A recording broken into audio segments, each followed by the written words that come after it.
Don, it's great to have this time with you. Just for those of you watching, Don and his wife Sherry have been dear friends of Nancy and mine for many, many years. We met first at Church of the King in Dallas years ago. Don and his wife Sherry were missionaries out from us, and his career path has been so filled with all kinds of, he's everything from a ambulance driver to chaplain to a pastor to, he paints houses at one point, missionary in Nigeria, and the last 20 plus years served with an intelligence agency in the United States government. And we're talking about persecution. Just a guesstimate. In Nigeria alone, how many times would you think you were in a life-threatening situation? If you count all the times they tried to poison me, tried to shoot me, tried to kill me, 45 to 50 at least.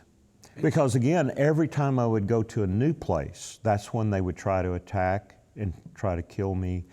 They did use poison a lot. So I would go to the chief's house and sit there with him in his little hut or house until time for the crusade to start. And they would always give me food to eat. Mm-hmm. And so they would bring me all kinds of different things. I didn't even ask what it was, didn't want to know. It helps it go down if you don't know what it is. But I always ate every bite of everything they gave me. And I'm sitting there and I'm eating, and I always knew when they had poisoned my food, or somebody had. I don't think the chief had done it, but the witch or witch doctor had come into cooperation with the person or the women preparing the food, and they poisoned it. Right. But I knew they had poisoned my food, not because of the taste of it, but I would look up, and out the window, the open window, mm-hmm. would be several people, women usually, watching me eat with great interest. Right. And I mean, they would like stare at me with every bite I took, they would watch. And then that would tell me that they had poisoned my food. They were waiting for the climactic moment of me just falling over dead, which would have been their claim for victory, which would re-entrench and solidify their loyalty to the spirits of darkness that they had served.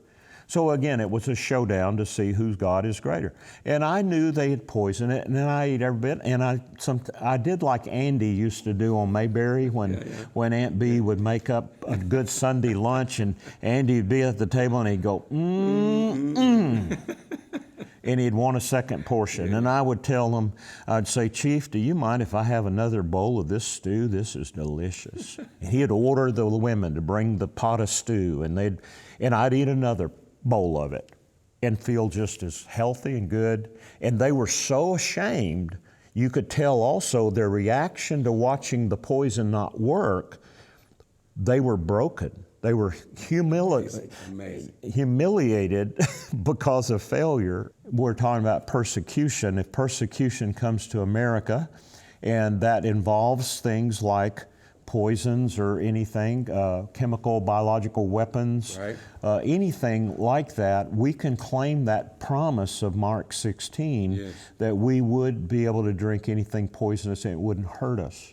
So we're going to be able to learn how to survive persecution, tribulation, and straight out attack if we just put our feet on the rock and hold fast our faith. And that puts a whole new spin on blessing the food. We need to really believe it's getting blessed when it happens. Right? What would it be like if in the United States, part of your decision to follow Jesus was coupled with, and by the way, mm-hmm. the government, the society mm-hmm. is set against you in this process. And like in India, if you come to Christ and accept Christ, then that's okay, mm-hmm. because they've got 330 million gods. But if you get baptized mm-hmm. in Jesus, then your family's going to kick you out right. and treat you like you're dead. Yeah. So what would it be like in our nation if that was up front, known up front? Yeah. I think it would be like you're talking about. Yeah. We're just going to factor in that kind of right. opposition. Or in the Muslim world, if you become a Christian, not only does your family kick you out, but more likely they would have you beheaded yes. for your yes. for your yes. decision to forsake Islam to embrace Christianity. So Yeah, I think it would make a huge difference in the evaluation of people's choices in their salvation decision, Right, sure. which to me is not a bad thing. No, I agree. You know, because when the Iron Curtain came down in the Soviet Union back in the early 90s, there was a flood of ministry going into Russia, including our ministry, because there was such a hunger, but yet there was still a caution. And even when you would lead the Russians to the Lord in a crusade, they would never give you their real name because they still had an inherent fear of the government finding out and coming after them for their decision, so that you would end up, and that was the biggest challenge, was the pastors doing follow-up to people that made commitments, because they would never give their real name or their real contact information. But it was indicative of a fearful society that had been so conditioned psychologically to not obey the system. And so, but you know, that brought a purity. And I asked a Russian pastor one time, Pastor Taras, he used to host R.W. Shambach's ministry. Every time Brother Shambach would come to Russia, Pastor Taras would be his host pastor. Okay. He had been a colonel in the Russian army, and I said, what is it like now with all the liberty and freedom compared to the restrictions of the old day when the Soviet empire was so strong? He said, oh, we don't like it now. I said, wait a minute, Taras, you don't understand. You know, what I'm asking you is, isn't it better now to have this liberty and freedom? He said, no, it's not, because it used to cost people something to come to know Jesus. Now, people are getting the concept, you can come to know the Lord and it not cost you anything. Well, that sounds a whole lot more like the New Testament, doesn't it? It kind of does, yeah. Those who live godly in Christ will suffer Exactly. persecution.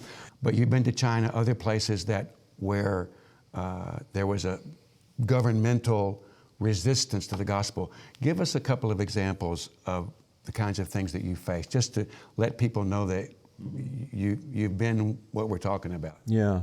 Well, I think it's pretty much the same in every culture. There's always going to be a system of either atheism or false religion that's going to always be a pressure for people who come to know the Lord and choose to serve Him. There would always be a confrontation with the witches and witch doctors of the area, because the way the people believed was witchcraft, or the demons and the principalities of darkness, is the deity of the area, and you have to serve them, and there is no God besides them. They had a civil obligation to the community to confront and kill any person that came with a message of another God they did not know nor did they serve. And here comes this guy from nowhere, and he's telling us about another God that he claims is more powerful than our God.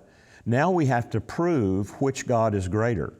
And the only way to do that is to have a showdown. And though I didn't pick the fight, they picked it. But my daddy taught me when I was a kid that on the playground at school, if the other guy throws the first punch, then I can punch back. The biggest impact on the community to show that their demons had more power than my God. So the best place to do that would be when they're all gathered to hear the gospel or the message I came to bring. And that's when the witches and witch doctors would attack. He said, after that night that God struck the witch dead and then raised her from the dead, all the powers of witchcraft within a 35-mile radius of that place, which was her jurisdictional sphere of authority, no witchcraft has been able to function in that place, in that area, for 30 years. However, I think persecution will come to America to some measure.